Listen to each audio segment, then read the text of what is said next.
Tous les étaient ici en PLS. Bon alors calmez-vous, hein. Récemment j'ai sorti une vidéo pour parler du cas de Vincent Flibustier et de son coup de génie à propos de la sphère complotiste. Et il se trouve que ce Vincent là a vu ma vidéo où j'explique que c'est grâce à ce genre de procédé satirique et moqueur que je suis sorti de toute cette sphère complotiste. Et il l'a partagé en disant fièrement « Eh regardez, même Jordanix dit que c'est grâce à des gens comme moi qu'il a réussi à sortir de cette sphère !» Monumentale erreur de sa part. Alex Sam, un scientifique plutôt reconnu, a réagi sous son tweet et en gros il dit que je ne suis pas fréquentable ou plutôt que mes contenus ne doivent pas être partagés. Pourquoi ? Parce que j'ai eu l'outrecuidance il y a 3 ans de faire un feat avec Code Reno. Ouais. Patatras, c'est la catastrophe, c'est le drame. Bon alors, après honnêtement, je peux comprendre Alex Sam, car c'est vrai que si on ne connaît Reno qu'à travers ses vidéos, ça peut faire un peu peur. Mais pour l'avoir rencontré, ce mec il est humainement parlant une crème. Et oui, c'est vrai qu'il aurait plutôt tendance à pencher à droite. Par exemple, si je lui montre cette vidéo où j'apporte des arguments scientifiques sur pourquoi certaines populations seraient plus criminogènes que d'autres, je sais qu'il va sauter au plafond. Car idéologiquement, on a pas mal de divergences sur ce sujet. La même chose pour les LGBT. J'ai pu remarquer que sur ce thème, on n'est pas en accord. Et c'est pas grave, calmez-vous. Le problème ici, c'est que Alex Sam va jusqu'à considérer Code Reno comme un facho. C'est-à-dire qu'il met sur le même plan des gens qui ont fait des dingueries comme Carlos Corza, Mussolini et d'autres avec des moustaches carrées là. Je peux vous dire quelque chose, c'est pas des gauchistes. Il met sur le même plan un mec passionné d'armes à feu qui fait des vidéos YouTube et des responsables politiques qui, eux, ont dit et surtout fait des dingueries. Voilà. On est où là ? Mais au-delà de tout ça, ce que fait Alex Sam ici, c'est du simple déshonneur par association. Et puis, sérieux, Alex Sam et toute la clique à l'extrême gauche là, je vous en supplie, arrêtez de prendre les gens pour des abrutis. Lâche-nous avec tes conneries quoi. Vincent a partagé ma vidéo, ok, mais les gens sont pas idiots. S'ils ont une sensibilité très à gauche et qu'ils cliquent sur le lien de ma vidéo et qu'ils vont ensuite voir ma chaîne, c'est des grands garçons, hein. Ils seront tout à fait capables de se rendre compte que mes autres vidéos ne sont peut-être pas en accord avec leurs valeurs ou leurs combats. Et c'est pas grave. Mais c'est pas parce que Vincent Flibustier là partage une de mes vidéos qu'il valide tout ce que je dis sur ma chaîne. Et franchement, il y a que l'extrême gauche qui ressent toujours le besoin de prendre les gens pour des abrutis. Tu sais, genre attention, il y a une voiture qui arrive, attention, il y a un trottoir, attention, il y a une marche, attention, il y a du vent. Ferme ta gueule en fait.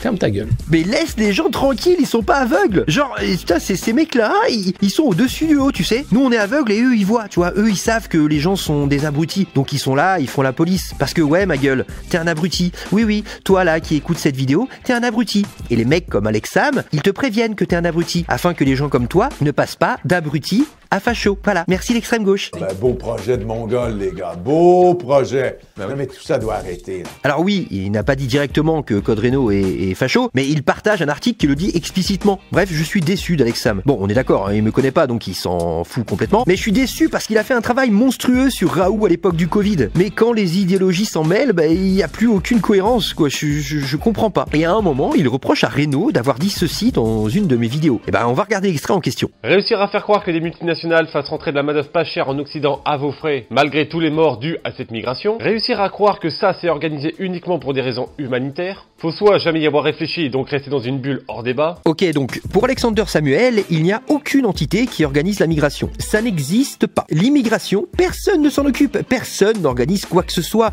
Le dumping social n'existe pas. Attends, laisse-moi rire.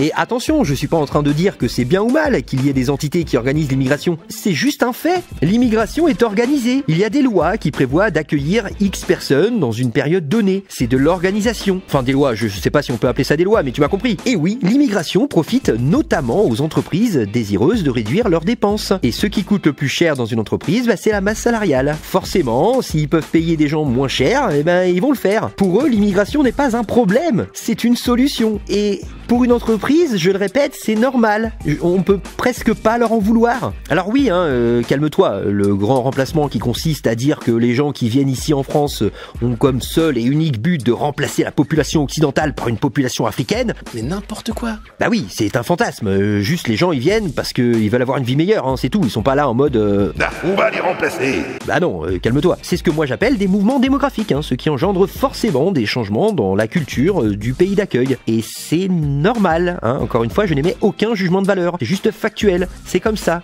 Certains s'en inquiètent, d'autres non. Et ceux qui s'en inquiètent, comme Renault par exemple, bah ils ont le droit de s'en inquiéter sans forcément être traités de fachos. Enfin, Pour conclure, hein, si t'as une chaîne YouTube et que tu considères faire partie de la sphère Z, même si un de mes contenus te paraît intéressant, ne partage pas ma vidéo, sinon tu risques de te prendre une petite shitstorm et surtout tu risques de porter préjudice à la méthode, au courant zététique. Méthode qui, selon moi, mérite d'être mise en avant. Mais surtout, elle ne doit pas être rattachée à une personne en particulier, sous peine de voir la zététique être associée à des gens comme moi, considérés par certains comme infréquentables. D'ailleurs, j'en avais déjà parlé avec Acermandax, hein, de la tronche en biais. Enfin bref, et toi mon petit bonhomme, t'en penses quoi finalement de tout ça? Parce que moi je...